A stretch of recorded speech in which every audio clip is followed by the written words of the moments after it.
Welcome to Natural Habitat Adventures Daily Dose of Nature, Macro Photography 102, a deep exploration of tools and techniques, presented by Dr. Court Whalen. Court is NetHab's Director of Sustainability and Conservation Travel, and he's been guiding for us since 2013. It's a pleasure as always, Court. I'm going to hand it off to you. Well, thank you, Kendall, and greetings, everyone. Starting off with the essence of macro photography. You take a little brown moth and make it look like something starring in a Godzilla film.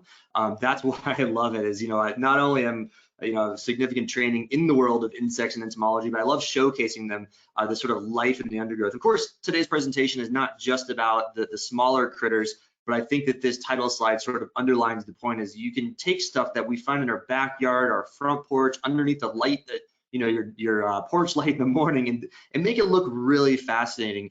And, now more than ever, being able to find those things that are close to home in your backyard and really practicing your skills is such a great experience.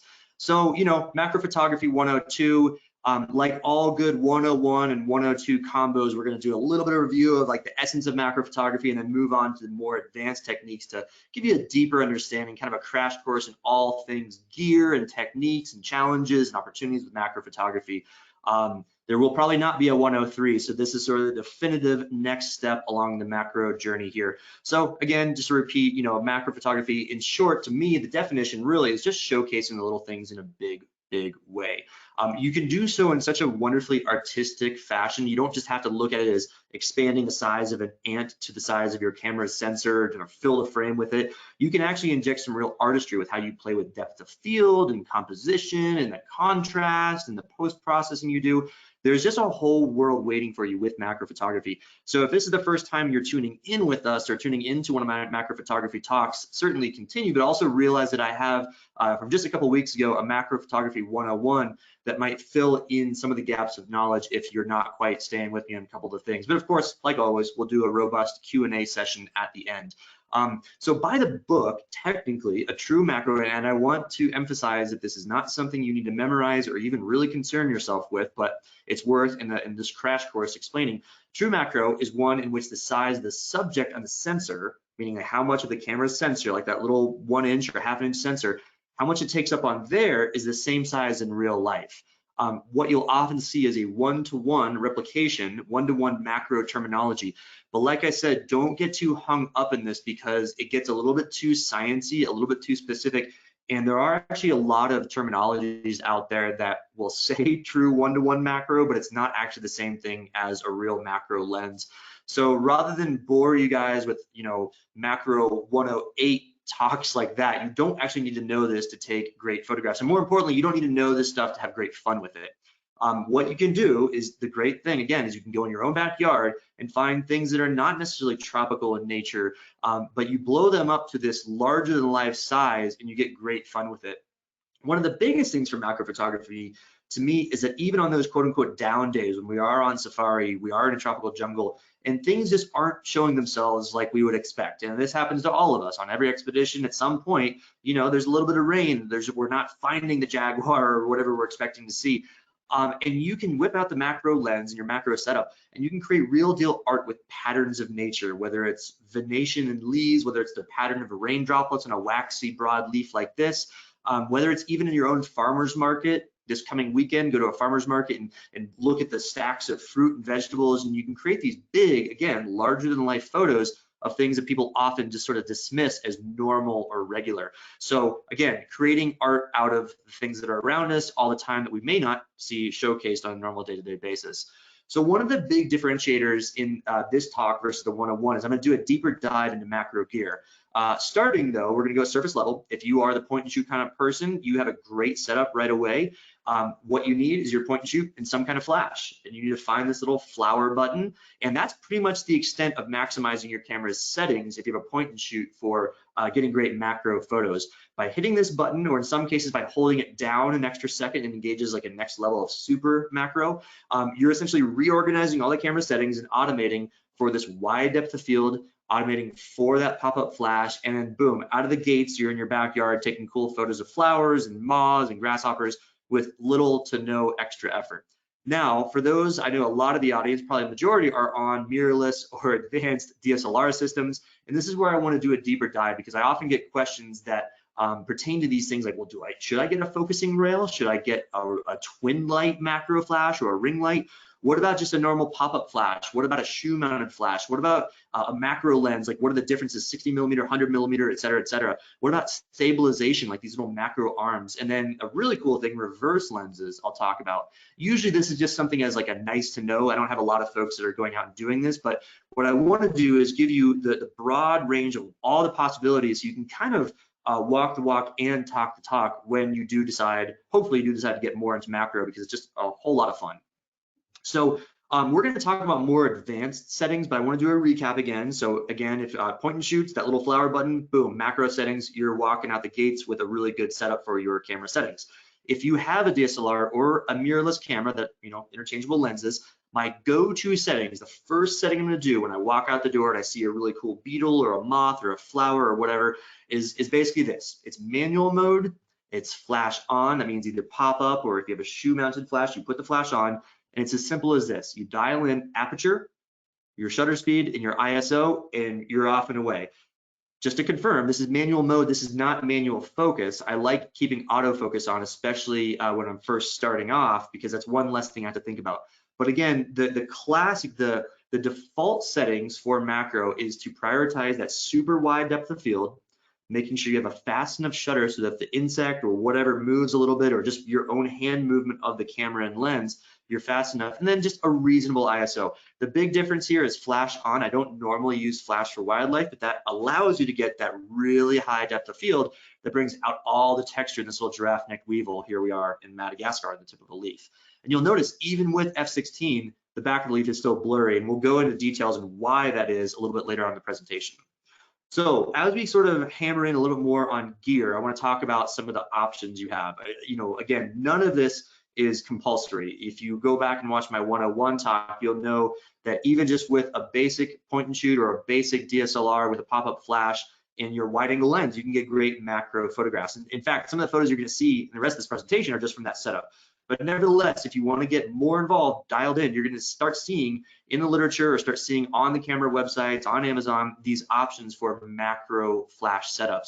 And I'll be honest, they are indeed better. They give you better lighting, better exposure. They allow you, just simply put, a better macro experience. So between twin lights and between ring lights, both are good. I'll give you a quick kind of skinny on this. Your twin lights are a little bit more of a professional macro setup. All it is just two different flash bulbs attached to a battery source. This won't actually flash here on the left. This hub on the top of the camera simply powers these two flashes here. What this does, this delivers a lot more light than a ring light can. Ring lights are great. They're a little bit more of the standard, the oldie but goodie in the macro world. These came first. Twin lights sort of evolved from the ring light, but nevertheless, we're seeing quite a big resurgence in ring lights because they're quite a bit more cost effective. So I have both. I will use one for different applications, but I would say if you are looking to get beyond your camera's flash and you want something a little bit elevated, a little more interesting, a ring light, you can get them on B&H Photo, you can get them on Amazon for about $100, and it is next level for macro photography. For both of these, you know, this ring light, this will attach to the front of your lens, and what it does is it provides nice, soft, powerful, even lighting around your subject, which is usually only a few inches away from your lens. The other thing I really like about these new LED ring lights coming out is that you can actually dial them in so it's a constant illumination. So there's actually a light source that's like a flashlight on these. And then when you hit your shutter, it pulses it even brighter to take the photo with a flash. The reason that's so cool is so much of our macro photography, especially when we're out on adventures around the world, Costa Rica, Borneo, Madagascar, places with really good macro night photography, is that you don't have to have a flashlight in one hand, focusing your camera in the other. The tip of your lens actually has a flashlight to shine on the subject, and then when you want to take the shot, it doubles as your flash too. So these do have a bit of advantage for just general versatility. I will grab my camera over here and show you the way I started.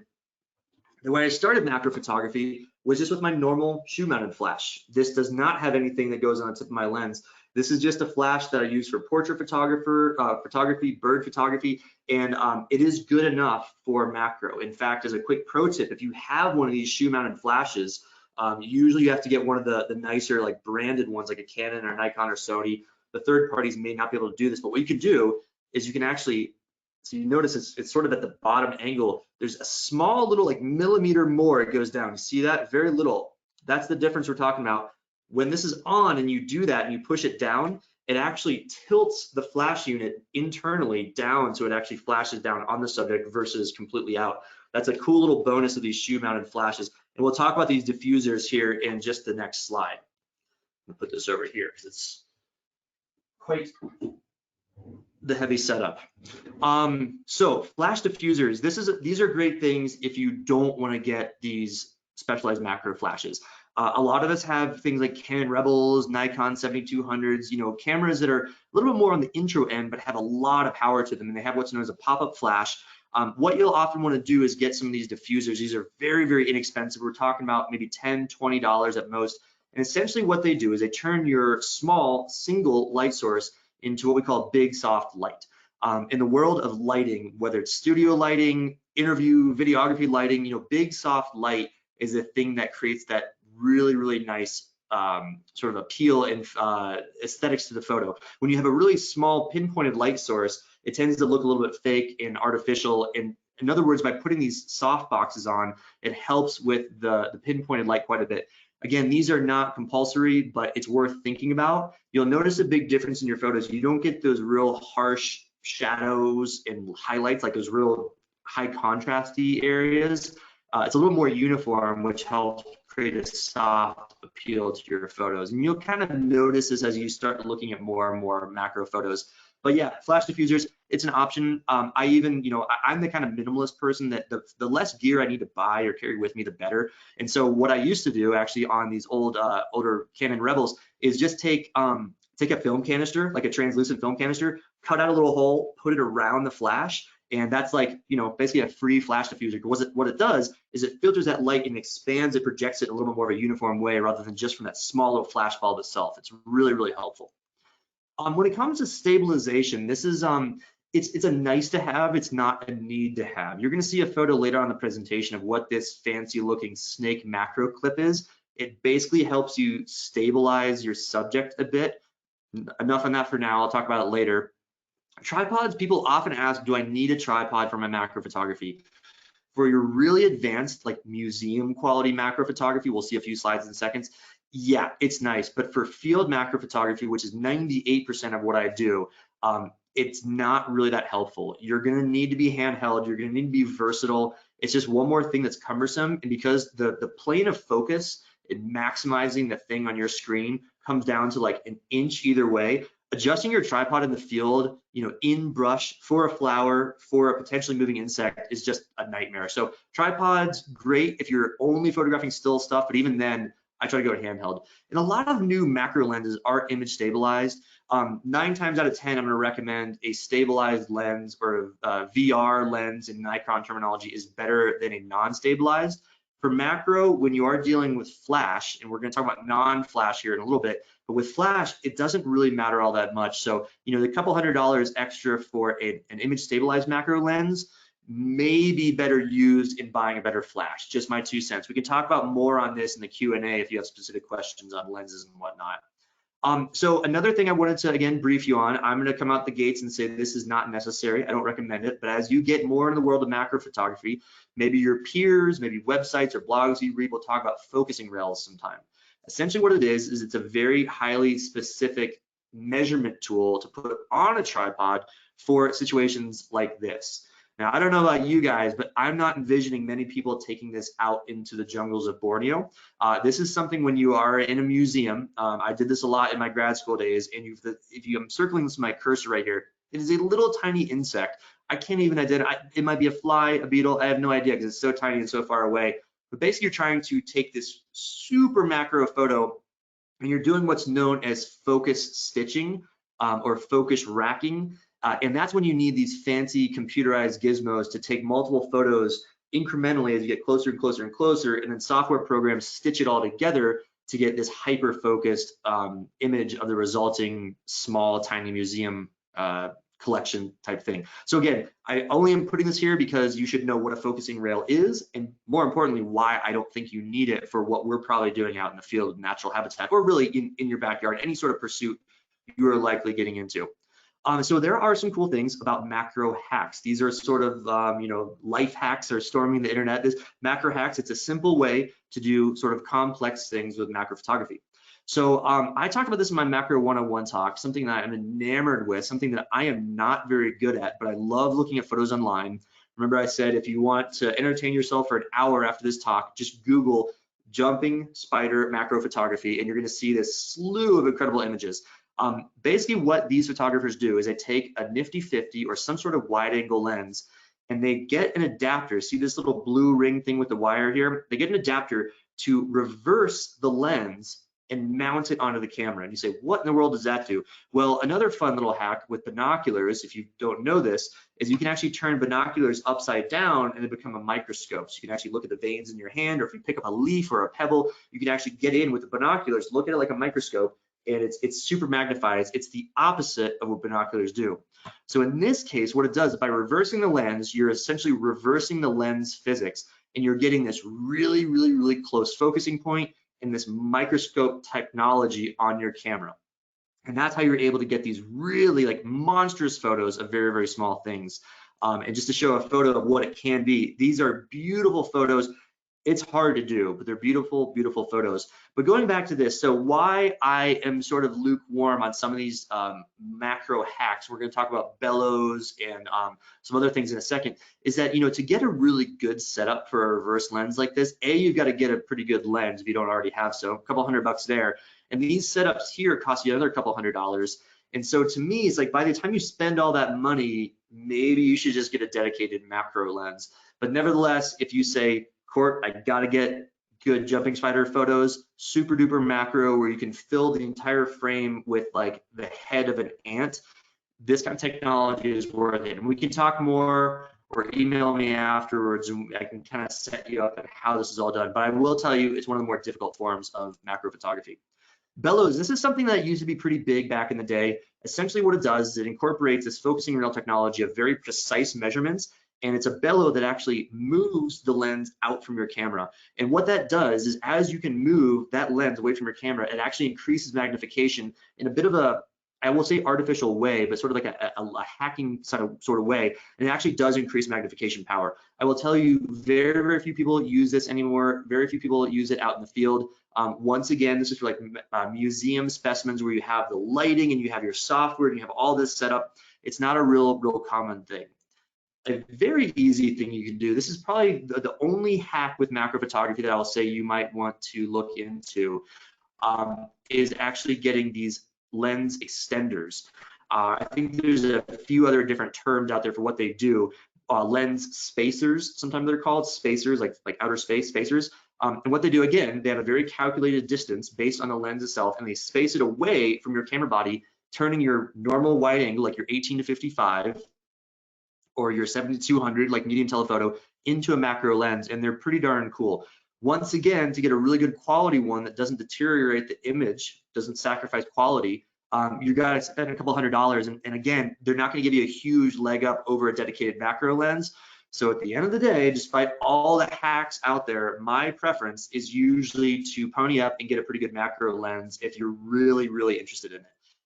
Again, refer back to Macro 101 if you want to see how to take a macro photograph without a macro lens. I give you some tools and tips of how to use your normal, 24 to 105, 18 to 55 with your focusing and so on and so forth. But generally getting a dedicated macro lens is going to be great fun. So let's talk about the different options with a macro lens itself. So generally what you're going to see is 2 or 3 different lens lengths or categories. And I'm a Canon person, so I'm going to use Canon examples here. I believe most of the other camera manufacturers have at least something around 60 millimeters and something around 100 millimeters. Sometimes it's like a 55 or a 105, but something in these categories. Canon has this unique thing of a 180. So when it comes to dedicated macros, the image you get at the end of the day that's a true macro is going to be the same, okay? There's very little difference in these lenses.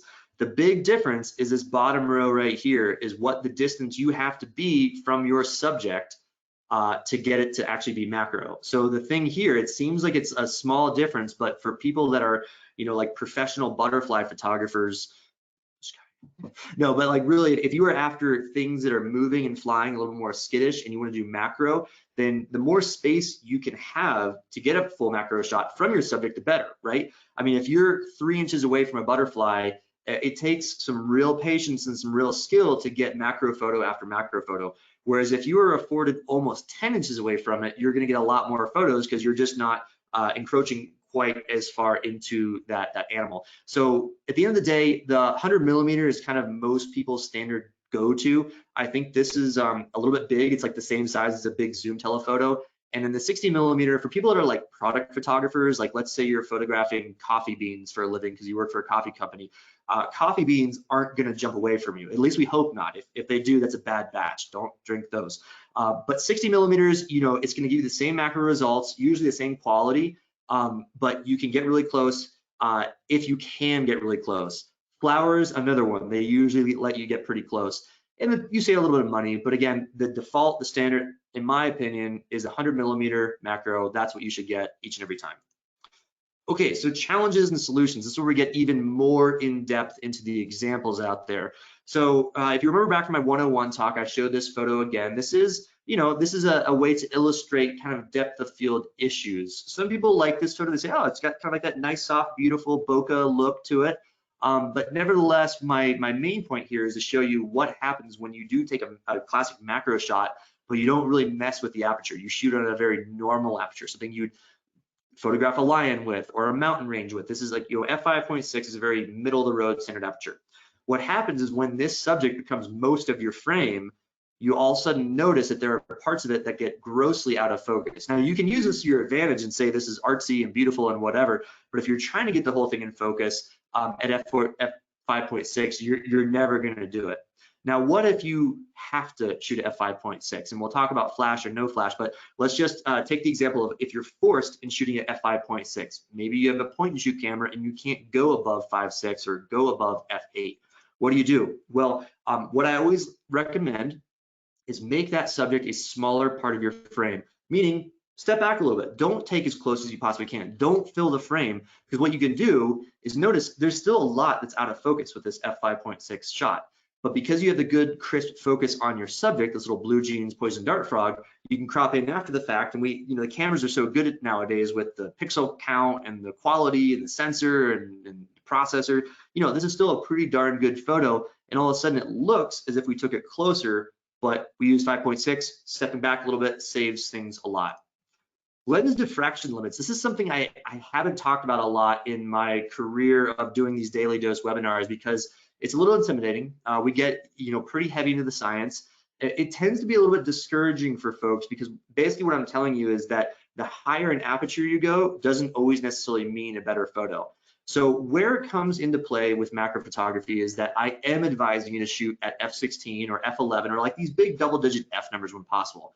What that does is it gives you immaculate focus and texture on your subject. This little satyrid butterfly in Ecuador, perfect focus, crisp, sharp, eyes are in focus, the leaf is in focus. It's very, very interesting. A lot of textures going on here. This is a classic macro photo. But basically what happens with lens diffraction limits is something that's getting increasingly more common as these cameras nowadays are 35 megapixels and 45 megapixels. Heck, even like a 20 megapixel camera has these issues. So what happens is as you ramp up the aperture from like f5.6 to f8 to 11 to 16 to 22, what you're doing is you're giving more and more definition to more and more pixels in your frame. You understand that, right? Like, the higher the number, the more things are in focus, the more definition you have.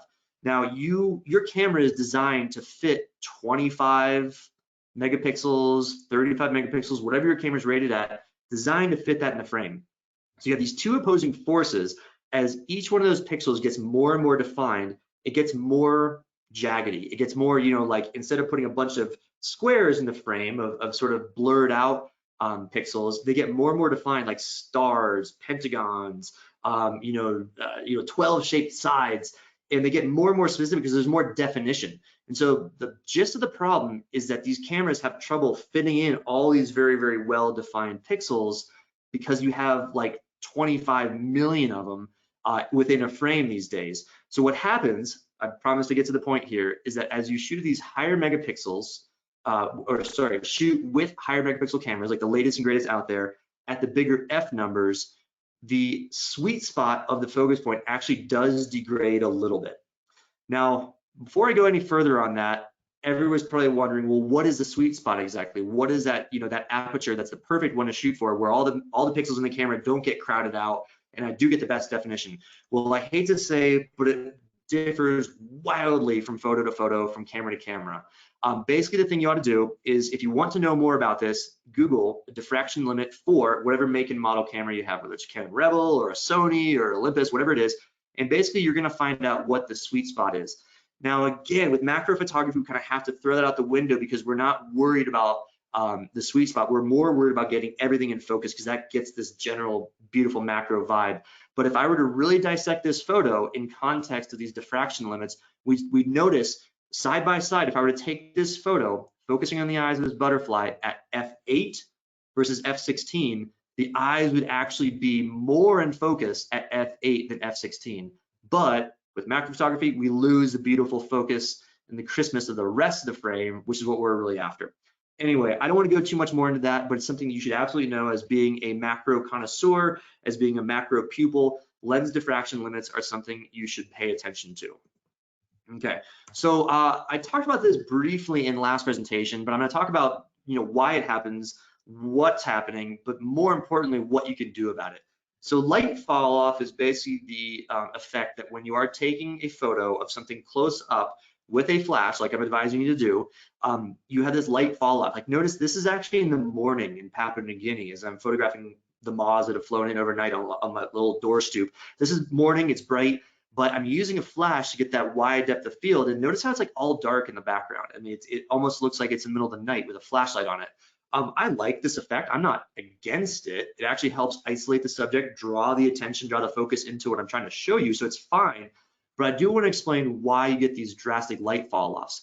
So it's known as so we're getting really tech heavy here. I promise to come up for air in a couple of slides, but you'll thank me for it. It's called the inverse square law. And basically the gist is, as you go unit to unit away from your camera's flash, you're losing light at an exponential rate. So the gist is like, let's say you're 1 foot away from your flash, and that's at 100%. Compared to this 100% at 1 foot, at 8 feet, you only have 2% of that light. So what that does is, because your camera is actually metering for the thing right in front, because that's your macro photo, even if the rest of the vegetation is 2, 3, 4, 5 feet behind, as it is in a lot of photos, you are losing light exponentially, hence why it looks black in the background. So another example, midday cloud forest of Rana in Madagascar, giraffe-necked weevil, it's light as light can be everywhere. But because light is falling off, the 2 feet behind my subject, I only get a fraction of the light. It looks dark in the context of this well-lit animal here. So it's worth you knowing that. So what do you do about it? Well, simply put, in order to avoid light fall off, you can either find a subject with stuff right behind it. So notice how the leaf right behind it is pretty well lit, but really the only thing you truly can do is not use flash. So here we're going to dive into a little bit of what you can do to not use flash with your macro photography. And I'll be honest, I do this quite a bit. Even though flash is the optimal way to do macro photography, I'm very often in the field without a flash, without even a macro lens, but I still want to get this feeling, this look in my photos. So first of all, don't use flash. Use a smaller f number. There's no way you're going to get enough light without flash if you shoot at f11 or f16. Go down to f5.6. Go down to f8, and then shoot to crop. Remember with that poison dart frog thing, do not get right in front of the butterfly, because what will happen is that you need it to be a smaller part of your frame, even just 1 or 2 steps back. I'm not talking about across the soccer field or anything, but like a step or 2 back, make it a slightly smaller part of your frame. So an f5.6 in this light still gets you nice crisp focus on this butterfly. Notice that the antenna on this side, its right antenna is actually not in focus. It's a sacrifice to have to make. Now, if I was using flash with a big depth of field, everything would be in focus, including probably the back of this leaf. But this is the look of a photo without flash. The other big thing you can do, and this is really, butterfly photography actually lends itself really well to it. And I've explained this a number of times in other webinars pertaining to photography, but you want to find things that are flattened perpendicular, or I guess I should say parallel to your lens. What I mean by that, I'm gonna get my camera over here just to show you an example.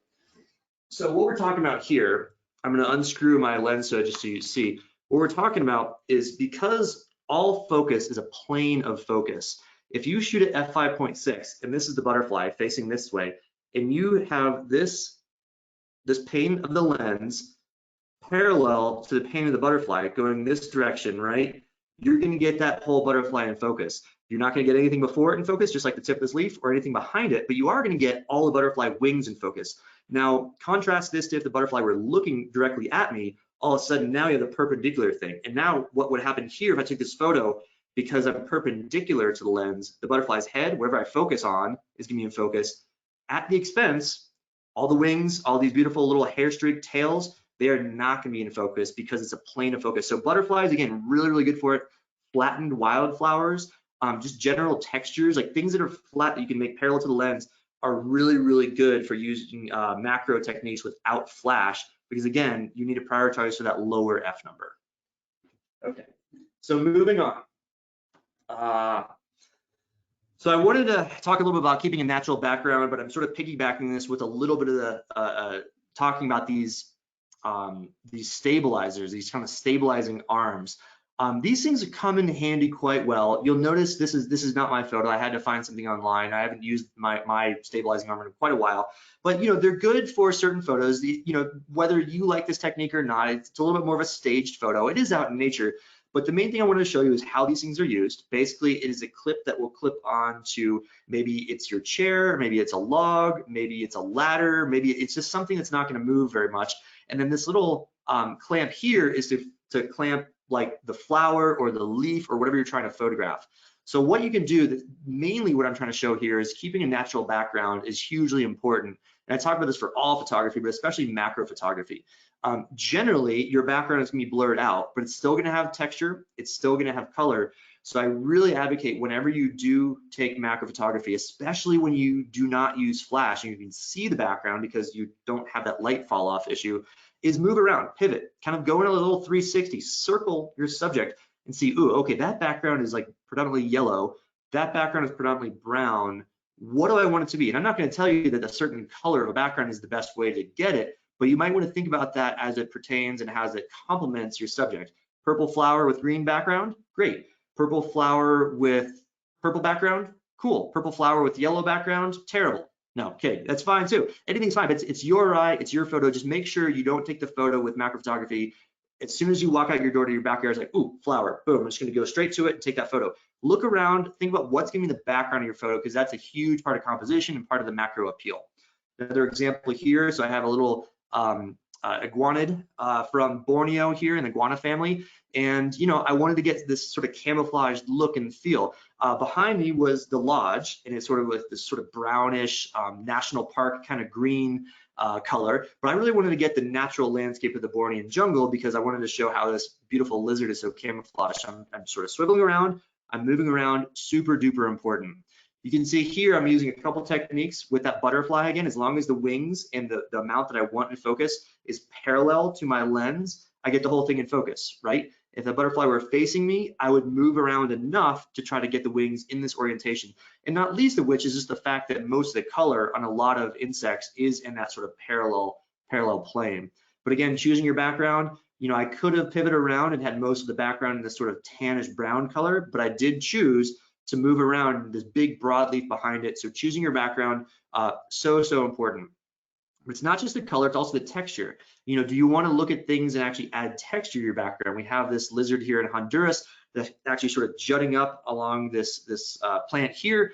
And I'm using the texture here to kind of show more motion, more movement, composition. I'm just looking for textures, looking for colors all the time. Quite different from this photo here. So same plant, same lizard, I'm moving around and trying to get different angles. It's quite a different photo. So oftentimes these things are pretty patient with us. I'm going to give you techniques here in just a minute of how you can create more patience with your macro subjects.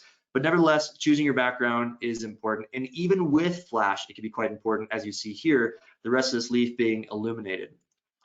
Choose your foreground too. I'd be remiss if I didn't mention this. Sometimes we can incorporate leading lines and composition tools. What's in the foreground of your butterfly, of your insect, of your whatever is just as important. So remember, it's not only about your subject, even though I do tell you time and time again, the beauty of macro photography is showcasing your subject in this big, full frame, larger than life way.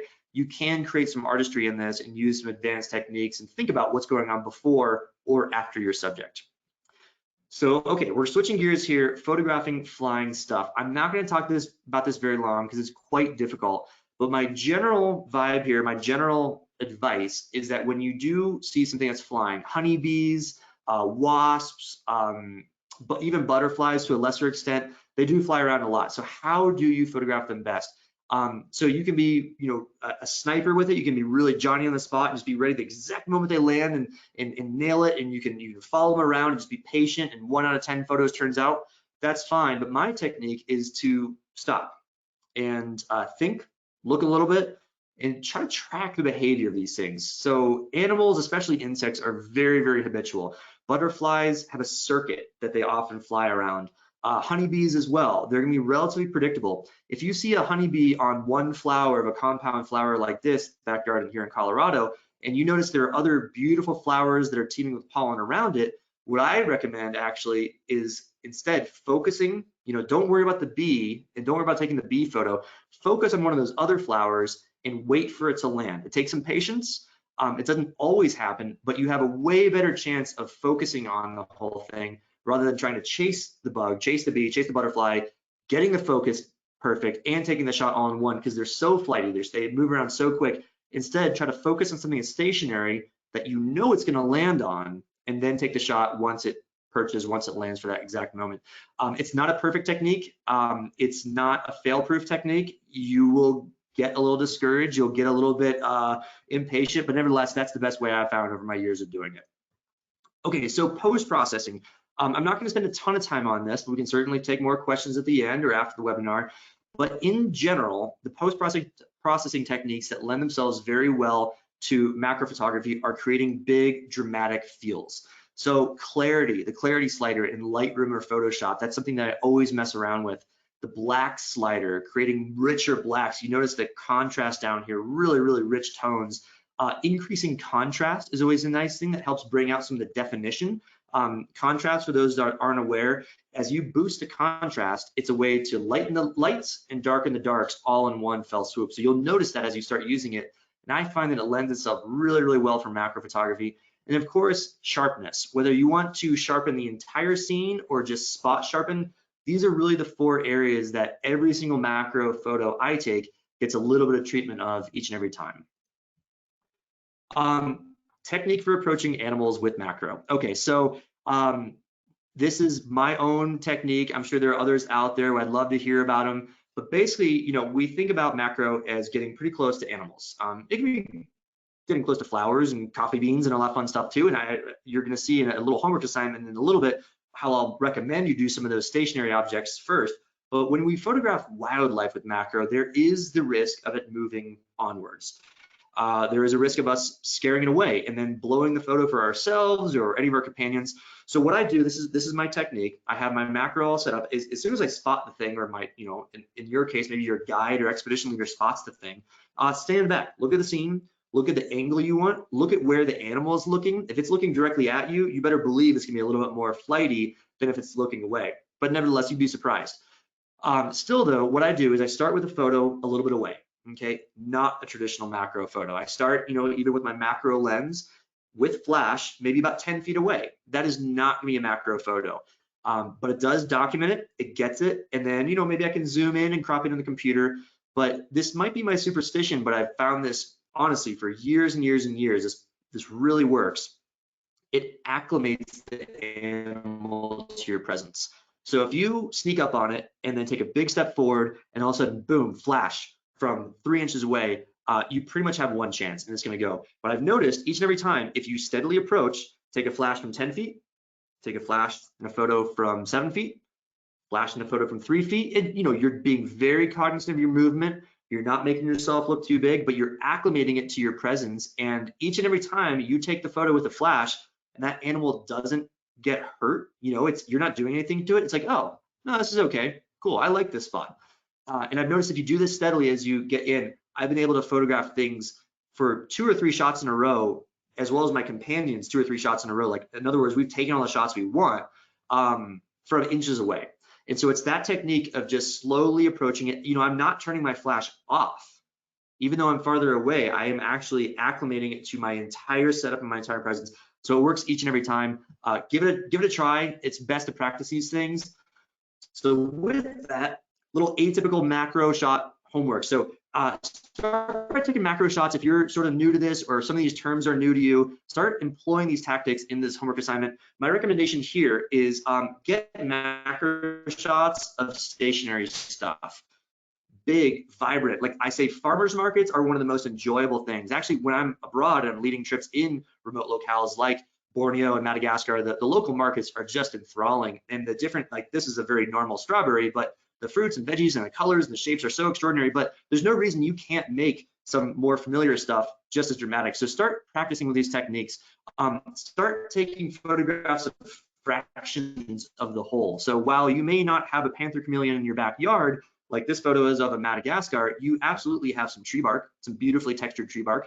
You absolutely have patio or a sidewalk or something with texture. Start getting used to what textures come across really well. And yeah, you're gonna take a photo of the tree bark and put it on your computer and put contrast and clarity and slider and say, good, not great. That's fine, but it gives you a baseline and a threshold to understand this a little bit more.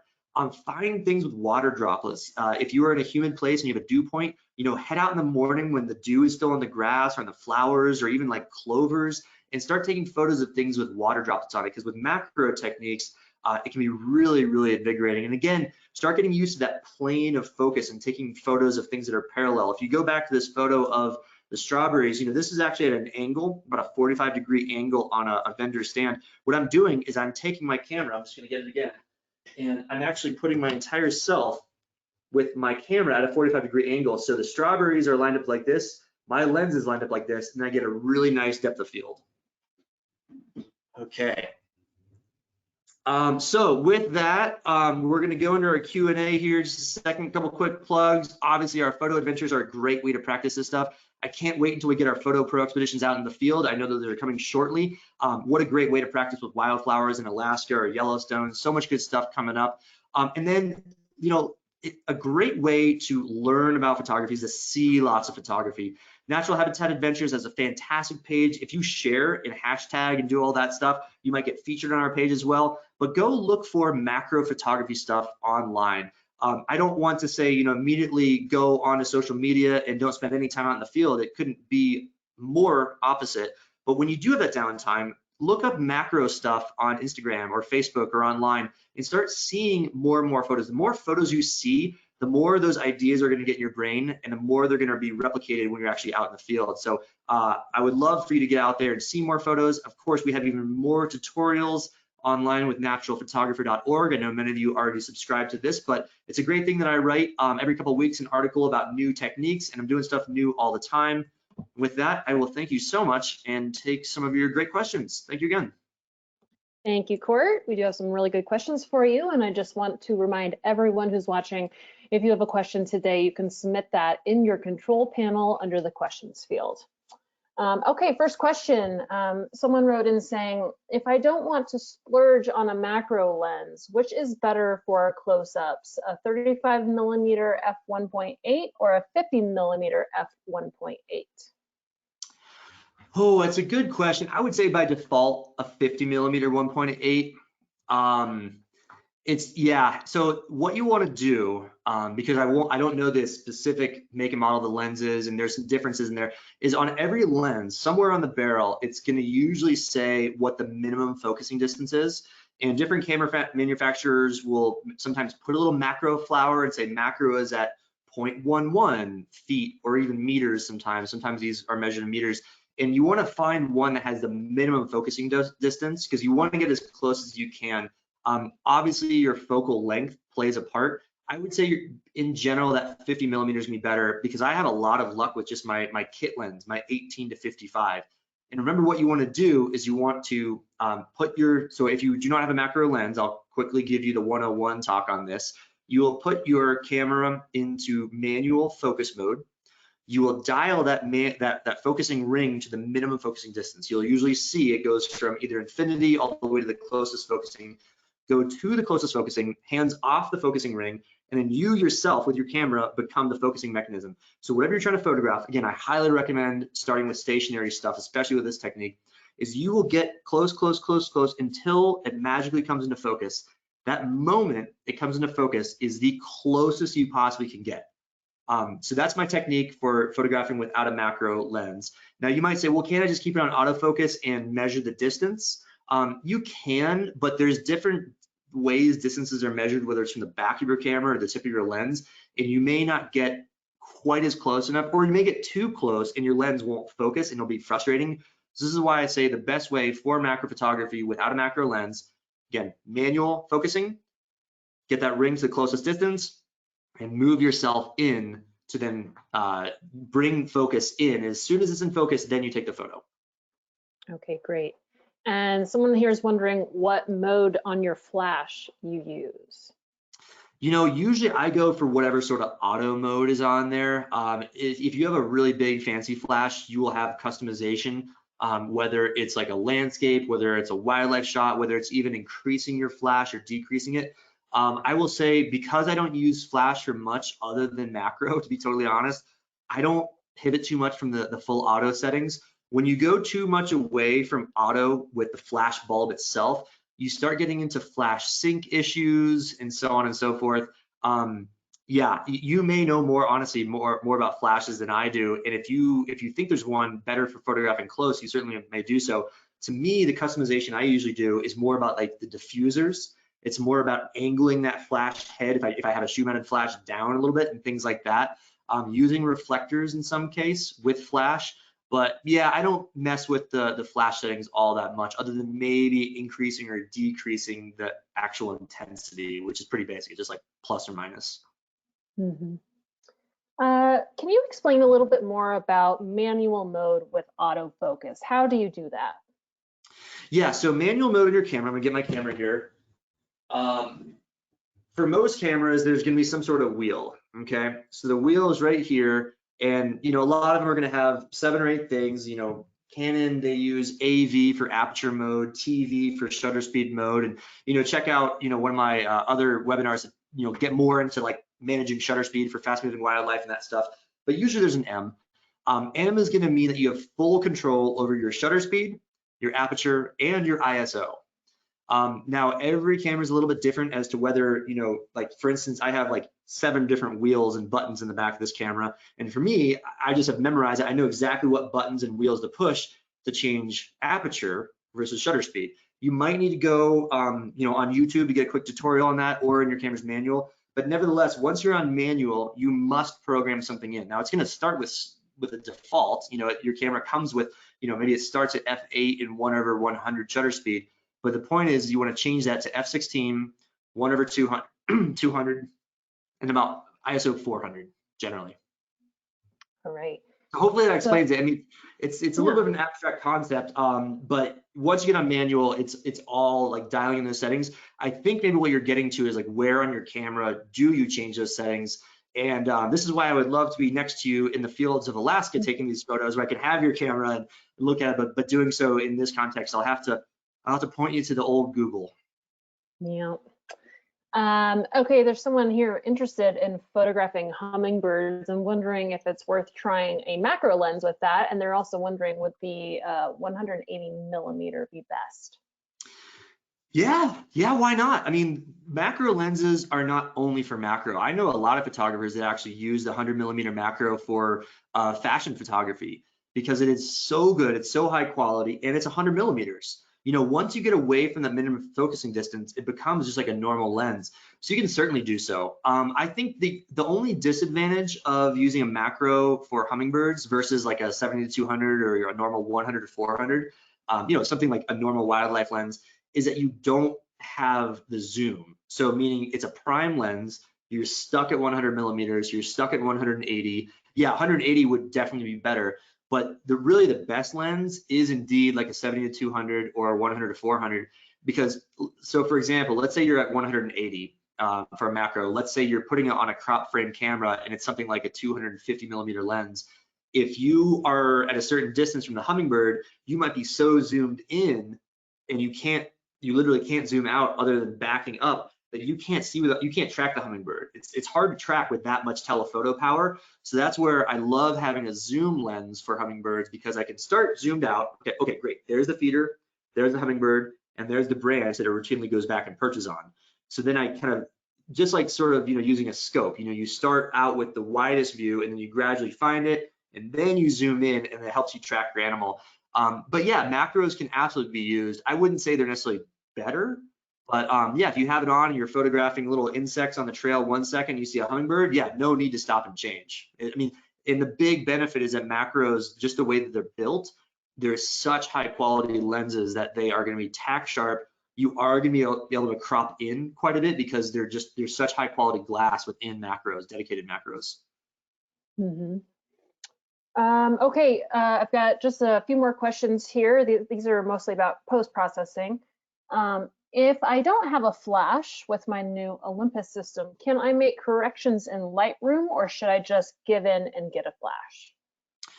Well, flashes can be quite helpful. Like I said, the most affordable, kind of like my go-to macro flash these days, is a little $100 LED ring light flash that I bought on Amazon. I'm very, very happy with it. It doesn't break the bank. I think there's some that are $50 that may be not quite as powerful. So I would first advocate for that, because you're gonna get better results. You're gonna enjoy it more. You're gonna enjoy your photos, and you're gonna like it and do it more. Simply, that's just how the world works. But if you don't have it in the meantime, yeah, you can absolutely, there are ways to deal with it without a flash. So the big thing is that you can't really do like a big f/16 aperture with the appropriate shutter speed without the photo just becoming way too dark. Now, way too dark is very subjective. Sometimes the processors in these cameras and in Lightroom can actually lighten it to a point where it actually turns out pretty good. It's so subjective to, little differences. And are you shooting in daylight? Are you shooting in the sun? Is it shadowy? Do you have any sort of light source? That it'd be impossible for me to tell you, yes, you can do this at f/8, whatever 200 each and every time. That's sort of difficult. But what I will tell you in general is you've got to have a fast enough shutter speed to minimize hand movement. So like, let's say arbitrarily 1/150 shutter. I would not go too much over ISO 800, or else it's gonna be really grainy. And then I'd experiment. I'd start with f/5.6. And this is why I say start with strawberries or flowers or something that's not moving, because you can literally sit there all afternoon and just practice, which I always advocate for. Go to f/5.6, go to f/8, go to f/11, go to f/16, and even if it keeps on getting dark, darker and darker, that's fine. And then put on the computer and see how much you can rescue it and where your personal tolerance is. Because sometimes people say, well, I'm only sizing this photo for a little thumbnail on Instagram or Facebook. Other people might say, I'm doing this for like my blog or my magazine, and they need a higher quality. So it depends on what your end photo is and how much you can manipulate it. But I will tell you, with processing power, with Lightroom and Photoshop, there's always a way to rescue a photo. It just comes down to your tolerance. Okay. And I'm going to combine a couple questions here. How do you define clarity as different from sharpness and contrast? And can you explain again about increasing black in post-processing? What does it do? Yeah, okay, so every year that the software comes out, there's usually something different and something that it will do. As I recall, what clarity does is it looks at the photo and instantly it processes all the midtones, meaning like not the super lights, not the super darks, and increases contrast of just the midtones, but all the midtones. I don't think that should mean much to you. Like, don't worry about what I just said. The best thing to do is to get on get on Photoshop or Lightroom with your photo and just take that slider for clarity and go up and go down. Because what you're not going to do is you're not going to put a photo on your computer a year from now and say, you know what, those midtones seem like they need a little bit of texture and higher contrast. It's like, you're probably not thinking that. You're probably going to think, gosh, I remember, for these photos, I increased clarity, and gosh, that's the look that I really like. So first and foremost, experiment with it. But basically, a lot of these sharpening and a lot of these clarity and a lot of the contrast and even like the blacks, basically what they're doing is they're manipulating the light profile, kind of like how the histogram is, and they're increasing texture and contrast, and they're lightening certain attributes of those colors and lightnesses that really will not mean a lot to you from a digital computer standpoint, but it often has big ramifications in the look that it has. So again, blacks, if you increase that, or sometimes you have to decrease it depending on the program, but if you essentially, if you amplify the blacks in the photo, what it does is it brings out the richness of some of the dark spots. Like, so for instance, you're looking at this chameleon photo, you know, there's not a lot of real darks in this photo, but it's bringing out some of, you know, the computer's looking at every single pixel and it's seeing black and it's seeing dark areas in every single square millimeter. So it's bringing out some of the texture and some of the definition in like the veins between these little parts of the reptile. So, you know, the long and the short is that it's probably a waste of time to explain it, because I really can't even explain it fully myself, but just experimenting with those 4 areas for your macro photos, you're going to notice that the starting and ending point, you know, save a copy of your photo and compare them side by side. They just look richer, they look more dramatic and more dynamic, and that's really what I'm going for. I do have a couple post-processing webinars that you can check out the links for on our Natural Habitat Daily Dose site of the recorded webinars. And I go into a lot of detail of what all those sliders do and why I might use contrast over clarity in certain situations. But my advice is get so familiar with it that it becomes less of a thinking thing and more of a feeling thing. Like, oh yeah, I like for every macro photo, I always try the clarity slider. Maybe you go back to 0 and you don't increase or decrease it, but trying it is the main thing. All right, and final question I'm going to take today. Someone's just looking for a couple recommendations of websites to either purchase or lease cameras and lenses. Yeah, lensrentals.com is really darn good. I've worked with them in the past and they're prompt, they're courteous. We even have a discount code with NatHab, just NatHab15 will save you 15%. I love that. When I'm not sure about a lens, what I'll do, and I've done this like several times in the past, is I'll rent it through them for like a week or 2 weeks or whatever, just enough time for me to experiment at home. I'm not going on a trip with it, but I'll rent it at home, and if I love it, they give you an option to buy it afterwards. And I like this for a few reasons. 1, you're buying a used copy, so you're saving some money. 2, you've obviously tried it out to see if you even want the lens. And 3, you're testing that version of the lens. If you've ever dived deep online, like, you know, some of these expensive lenses have lemons, just like a lot of things in life. And yeah, the camera company will totally replace it with you, but you got to send it back, and then you got to send you a new one. You got to try that one. So just knowing that you used it, it's like, oh yeah, this one has perfect focus mechanism. Oh yeah, this one has a perfect sweet spot for the focus. I love it. So yeah, lensrentals.com has been always a great one with me. Okay, great. And so in case anyone's wondering about where to catch Court's past webinar replays, you can catch those on our website at nathab.com/webinars. If you scroll beneath the current lineup schedule, you'll see a link that says watch past Daily Dose of Nature webinars, and then scroll down to photography. All right, Court, well, it is past the top of the hour. I really appreciate your time again, as always. I'm going to hand it back over to you for any closing comments you'd like to make. Always. Well, I'm just going to hammer it home that I highly recommend you get into macro photography in some way or another, even if that means no gear, no equipment, but just the knowledge and just the experience. It's such a fun thing to do out in the field. It's, you know, we are ever more encouraged these days by getting photos that are different from others, right? I mean, so it's such a great way to round out your portfolio. And at the end of the day, you're just going to get more photos of what you like and be more proud of your experiences and have more memories from your expeditions, whether it's all the way to Borneo or just a little walk around your neighborhood park. There's so much to photograph in the macro world. So yeah, get out there and give it a shot. Enjoy it. Thanks, folks. Great. Thank you so much, Court. And I'd also like to thank everyone who tuned in. Be sure to join us tomorrow for our next Daily Dose of Nature. We did record today's presentation, and we will have the replay on our website soon. And with that, I'll conclude the webinar. Goodbye, everybody.